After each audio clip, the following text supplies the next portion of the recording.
ವಿದ್ಯಾರ್ಥಿಗಳ ಮೇಲೆ ಲಾಠಿ ಚಾರ್ಜ್ ಮಾಡಿಸಿರುವ ಕೇಂದ್ರ ಸರ್ಕಾರಕ್ಕೆ ಧಿಕ್ಕಾರ. ಧರ್ಮೇಂದ್ರ ಪ್ರಧಾನ್ ಅವರು ಈ ಕೂಡಲೇ ರಾಜೀನಾಮೆ ನೀಡಲೇಬೇಕು. ವಿದ್ಯಾರ್ಥಿಗಳ ಜೀವನದಲ್ಲಿ ಚೆಲ್ಲಾಟವಾಡುತ್ತಿರುವ ಸರ್ಕಾರಕ್ಕೆ ಧಿಕ್ಕಾರ. ವಿದ್ಯಾರ್ಥಿಗಳ ಹೋರಾಟ ಚಿರಾಯುವಾಗಲಿ. ವಿದ್ಯಾರ್ಥಿಗಳ ಅನ್ಯಾಯವನ್ನು ಒಪ್ಪುವುದಿಲ್ಲ. ವಿದ್ಯಾರ್ಥಿಗಳ ಹೋರಾಟ ಚಿರಾಯುವಾಗಲಿ. ಧರ್ಮೇಂದ್ರ ಪ್ರಧಾನ್ ಅವರು ಈ ಕೂಡಲೇ ರಾಜೀನಾಮೆ ನೀಡಲೇಬೇಕು.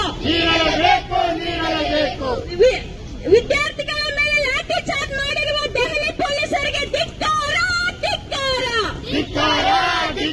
ವಿದ್ಯಾರ್ಥಿಗಳ ಮೇಲೆ ಲಾಠಿ ಚಾರ್ಜ್ ಮಾಡಿರುವ ದೆಹಲಿ ಸರ್ಕಾರಕ್ಕೆ.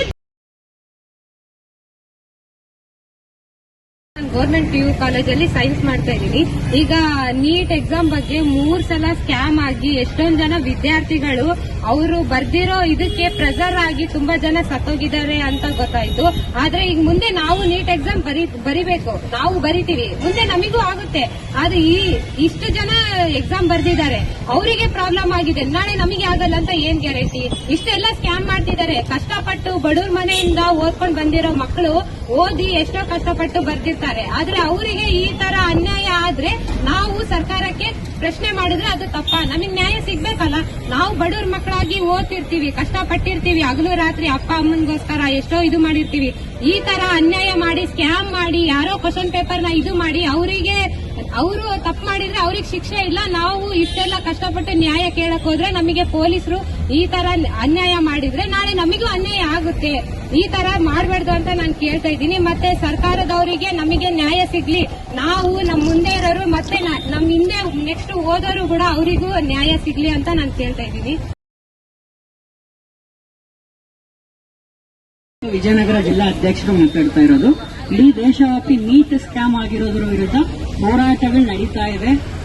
ದೆಹಲಿಯ ಜಂತರ್ ಮಂತರ್ ಅಲ್ಲಿ 20ನೇ ತಾರೀಕು ಪಾರ್ಲಿಮೆಂಟ್ ಮಾರ್ಚ್ಗೆ ಕರೆ ಕೊಟ್ಟಿತ್ತು.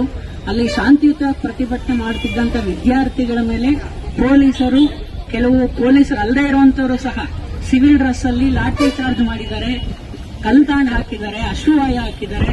ಇವತ್ತು ಕೂಡ ನೀವು ಗಮನಿಸ್ತಿರ್ಬೋದು, ಇವತ್ತು ಕೂಡ ಆ ರೀತಿ ಹಿಂಸಾಚಾರ ನಡೆದಿದೆ. ಇದರ ವಿರುದ್ಧ ನಾವು ಇಡೀ ದೇಶವ್ಯಾಪಿ AIDS ವಿದ್ಯಾರ್ಥಿ ಸಂಘಟನೆಯಿಂದ ಹೋರಾಟಗಳು ಮಾಡಿ ಈ ಕ್ರಮನ ಖಂಡಿಸ್ತಾ ಇದ್ದೀವಿ. ಯಾಕೆ ಅಂತಂದ್ರೆ ನಮ್ಮ ದೇಶದಲ್ಲಿ ಒಂದು ಪರಂಪರೆ ಇದೆ. ಏನೋ ಒಂದು ತಪ್ಪಾದಾಗ ಆ ತಪ್ಪನ್ನ ರಾಜಕಾರಣಿಗಳು ಒಪ್ಪಿಕೊಂಡು ನನ್ನ ಕಡೆಯಿಂದ ತಪ್ಪಾಗಿದೆ ಅನ್ನೋದನ್ನ ಒಪ್ಪಿಕೊಂಡು ಅದನ್ನ ಸರಿಪಡಿಸೋದ್ರ ಕಡೆ ಗಮನ ಹಾಕಬೇಕು. ಬಟ್ ಇಲ್ಲಿ ಒಪ್ಕೊಳ್ಳೋದಿರ್ಲಿ, ಇಷ್ಟು ಪ್ರತಿಭಟನೆ ನಡೀತಾ ಇದ್ರು ಸಹ 23 ಲಕ್ಷ ವಿದ್ಯಾರ್ಥಿಗಳಿಗೆ ಅನ್ಯಾಯ ಆದ್ರೂ, 21 ಮಕ್ಕಳು ಪ್ರಾಣ ಬಿಟ್ರು.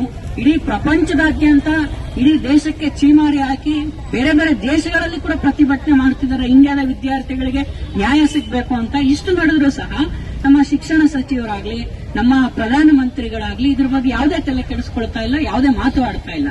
ಅದಕ್ಕೆ ನಾವು AIDS ಆಗ್ರಹಿಸೋದೇನಂತಂದ್ರೆ ಈ ಕೂಡಲೇ ಇದರ ನೈತಿಕ ಹೊಣೆ ಹೊತ್ತು ಶಿಕ್ಷಣ ಸಚಿವರು ರಿಸೈನ್ ಮಾಡಬೇಕು, NTA ಸ್ಕ್ರಾಪ್ ಮಾಡಬೇಕು. ಯಾರು ತಪ್ಪಿತಸ್ಥರಿದ್ದಾರೆ ಅವರಿಗೆ ತನಿಖೆಯಾಗಿ ಸ್ಟಿಂಜೆಂಟ್ ಪನಿಷ್ಮೆಂಟ್ ಆಗಬೇಕು. ವಿದ್ಯಾರ್ಥಿಗಳ ಮೇಲೆ ಯಾರು ಈ ರೀತಿ ಹಲ್ಲೆ ಮಾಡಿದ್ದಾರೆ ಅವ್ರ ಮೇಲೂ ಕೂಡ ಆಕ್ಷನ್ ತಗೋಬೇಕು ಅಂತ ಈ ಮೂಲಕ ಆಗ್ರಹಿಸ್ತಾ ಇದೆ.